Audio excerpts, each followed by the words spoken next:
Ele tira a condenação da culpa lúcida e deliberada, tanto quanto ele tira a condenação e a culpa da pulsão não compreendida.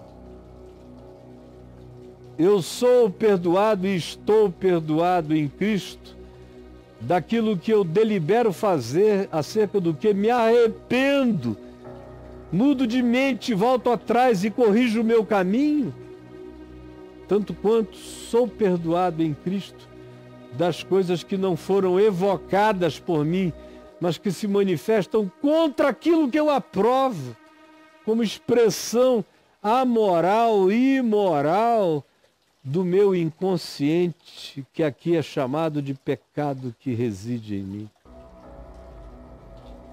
Agora, pois, já não há mais nenhuma condenação para os que estão em Cristo Jesus, porque Jesus viveu consciente e inconscientemente a vida de um humano sadio.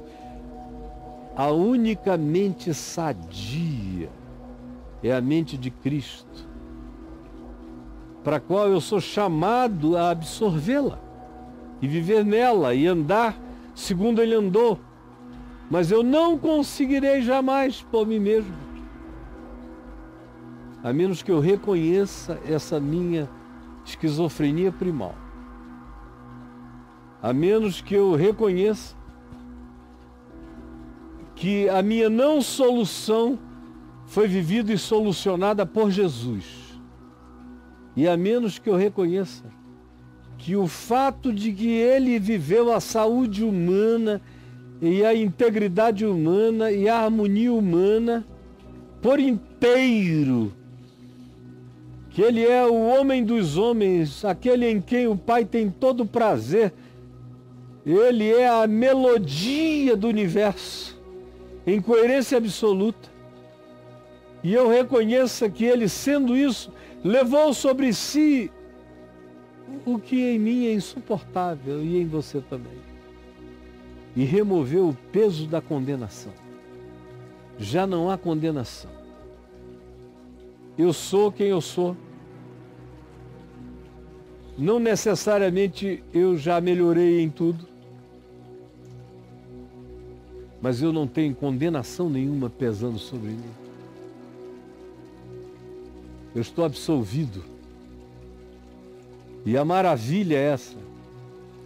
É só quando você se sabe totalmente absolvido, sem condenação, tetelestai, está pago, está consumado, não tem mais culpa.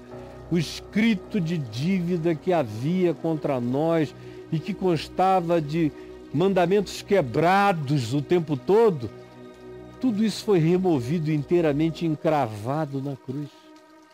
E todo o processo acusatório foi rasgado, de modo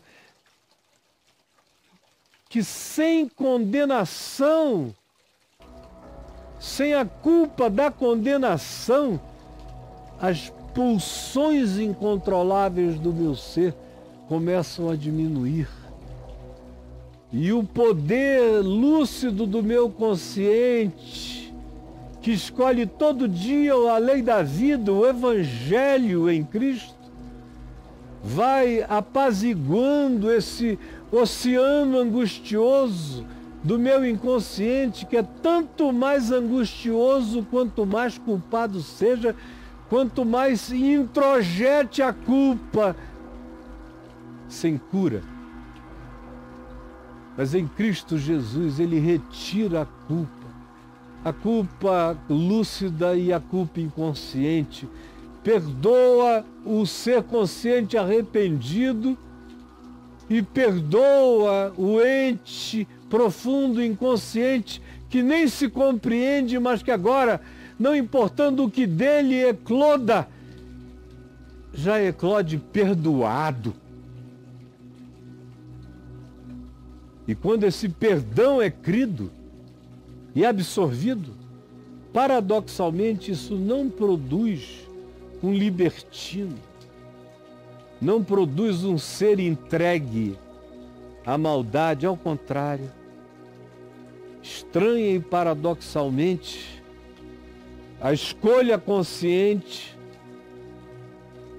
do ente perdoado, que se sabe perdoado, completamente, totalmente, definitivamente perdoado, começa a transmitir pacificação para o coração. E toda vez que a manifestação de todas essas explosões acontecem, eu lido com elas não como alguém que sofre eternamente delas, mas eu digo, teus dias já estão contados, porque teu poder já foi liquidado na cruz. Então, eu esqueço. Eu aprendo o que me habita. Eu entro no labirinto de creta do meu ser, olho na cara do bicho e vejo que ele perdeu o chifre, a força e o poder. E que ele vai ficando cada vez mais destituído. Quanto menos medo eu tenho, quanto menos culpa eu carrego, quanto menos dívida eu acho que ainda contraio em relação a ele, e quando eu admito que está tudo resolvido e pago e solucionado em Jesus, o que é estranho e que nenhuma psicologia humana alcança, a menos que alcance pela fé, a menos que haja alguém que perdoe o teu pecado. E é o que a psicologia não tem, é alguém que perdoe o teu pecado de cima para baixo, na vertical absoluta, e que traspasse o teu ser até a mais profunda interioridade e declare no Hades do inferno do teu ser, na angústia das tuas prisões, que está tudo consumado, declarado e perdoado. Aí, não havendo mais nenhuma condenação para os que estão em Cristo Jesus, começa a surgir um novo pendor, como Paulo diz. A lei do Espírito da vida em Cristo, a lei do Evangelho, a lei do amor, a lei do perdão, te livrou da lei da culpa, do pecado, da morte. Você está livre disso, está consumado. Porque a lei nunca poderia realizar essa pacificação em ti, porque ela suscita apenas a tua culpa e o pior de ti. Prova a tua inadequação para Deus e para a vida. Mas agora, livre de toda a culpa, consciente e inconsciente, surge uma nova inclinação,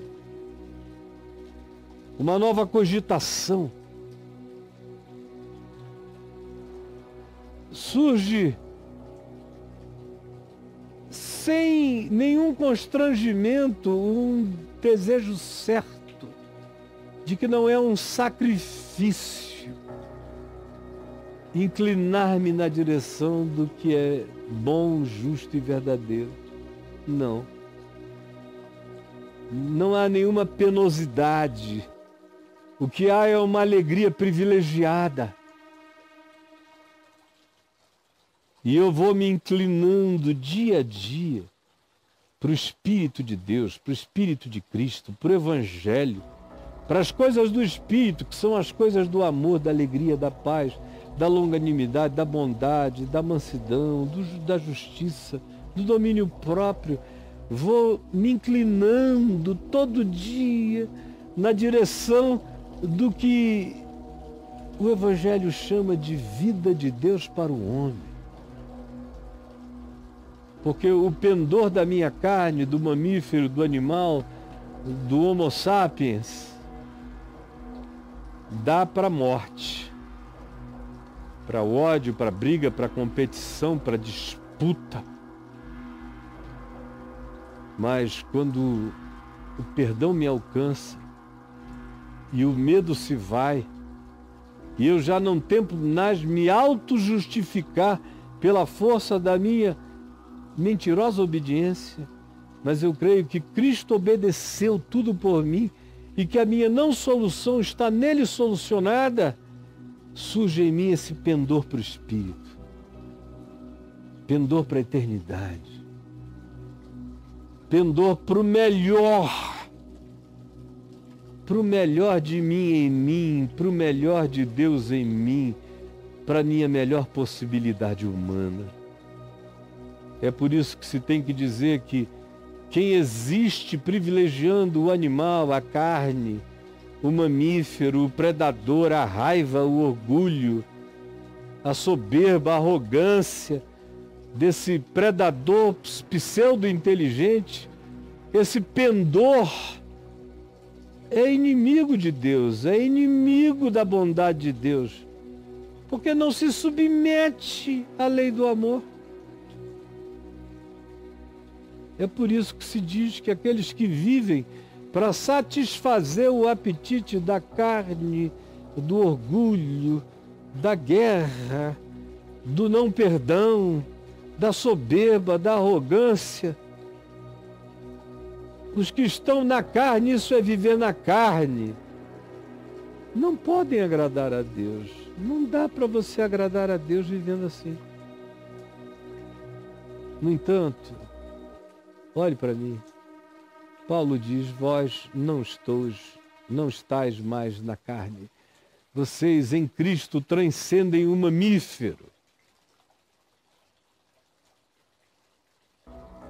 Em Cristo vocês transcendem o mamífero. Vós, porém, não estáis na carne, mas sim no Espírito de Cristo, nas escolhas da vida eterna, nas escolhas do homem absoluto, que é Cristo Jesus, o Filho do homem. Se de fato o Espírito de Cristo, o Evangelho de Cristo, o consentimento de Cristo, o desejo de privilegiar a vontade de Cristo habita em vós, se é assim,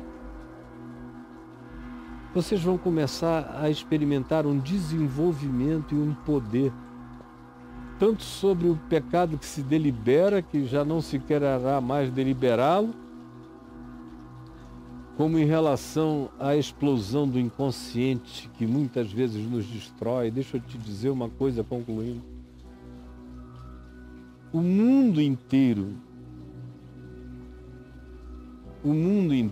obedece o inconsciente o tempo todo. Até aquelas que a gente pensa que são as nossas decisões mais conscientes não são. Você coloca uma lógica funcional para explicar sua decisão supostamente consciente, mas que foi provocada a partir do pecado que te habita. A inveja, a raiva, o orgulho, a cobiça, a ingratidão, a posse do que não é seu, o roubo, o furto, o falso testemunho, as fake news, as fofocas que brotam, que destroem o mundo, que acabam com existências, que provocam guerras. São palavras ditas com aparente funcionalidade e lógica política, por exemplo, mas faladas por um ente torpe, que está exercendo aquele poder sobre uma impotência enorme, às vezes sexual, fragilidade conjugal, certeza de menos inteligência do que os seus serviçais, vontade de se impor,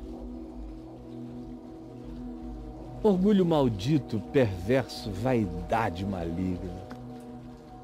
E tudo isso é a propulsão para a qual se arranjam justificações, pseudo-funcionalidades, mas o mundo inteiro jaz no maligno, porque o mundo jaz na pulsão da morte.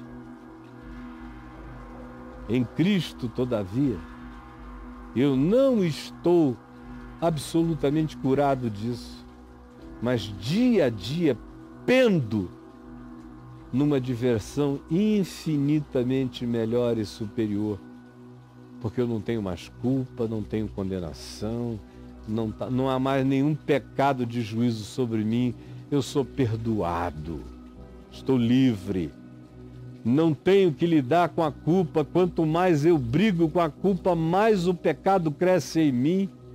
Quanto mais a culpa é abolida, o pecado perde o argumento e a graça de Deus se desenvolve em mim, provocando um pendor para a vida e que vai crescer, crescer, crescer, crescer, até o dia em que eu tome posse definitiva da minha vocação. Tá? Olha bem para minha cara. A minha vocação é ser Jesus. A minha vocação é ser glorificado, cristificado em Deus, eternamente. Esse é o desenvolvimento crescente da minha salvação. E não se esqueça que a palavra salvação, no Novo Testamento, é equivalente à palavra saúde. Saúde, saúde humana, saúde mental, saúde de caráter, saúde emocional. Quanto mais essa graça vai se desenvolvendo, mais chance de que eu experimente saúde, e a saúde dá o fruto do amor. Não é de braços fortes, capacidade de QI, nem tampouco de soluções funcionais. Todas essas coisas que são boas e são parte da nossa saúde orgânica não valem nada se eu não for habitado pela saúde do amor, da compaixão, da misericórdia, da fidelidade, da verdade, da alegria e do domínio próprio. Coisas contra as quais não há lei. Senhor Jesus, ativa essa consciência em nós. Ativa essa consciência em nós.